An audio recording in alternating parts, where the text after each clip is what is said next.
Duha ka tuig nagikan sa atong panagbulag, apan hantod karon buhi ang imong mga saad. Sa ako kanunay ka nga di ka mo biya, apan dili ko kapungan pagpatak ning mga luha. Lisod kayo dawaton, kalit lang ka nahanaw, hinungdan sa paghilak way lain kung di ikaw. Imo kong gibulagan sa walay igo nga rason, ni text lang kagalit nga di natika kontakon. Pero nga numanging ani, pasakit ang ibalos sa imong mga saad. Huna-huna daw gigapos, wala ko nagdahom nga imo kong pasakitan. Daw nawalan ko kusog kung imo kong gibulagan. Ang kasakit sa akong luha, kalit lang nga ni agas. Way dughan nga kahilakan nga nung animan ka di malas. Buoti kang sagpaon pero dili na mabawi. Dawaton ko na lang parte ka sa akong kinabuhi. Ikaw lang, ugag ko, hain na ang saad mo. Sayad ko, ikaw ra sa kasing-kasing ko. Ikaw lang, ugag ko, hain na ang saad mo. Sayad ko, ikaw ra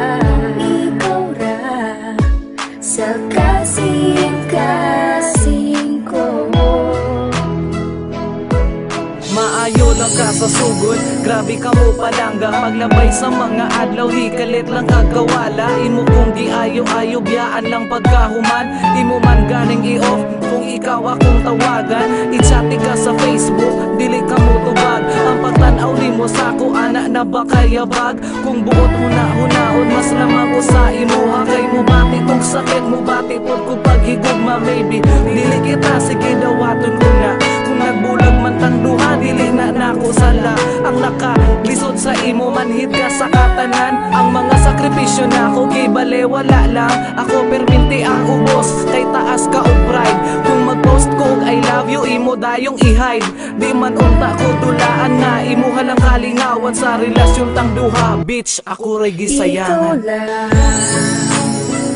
ugag ko, hain na ang saad mo. Sayad ko, ikaw ra sa kasing-kasing ko. Ikaw lang, ugag ko, hain na ang saad mo. Sayad ko, ikaw ra sa kasing-kasing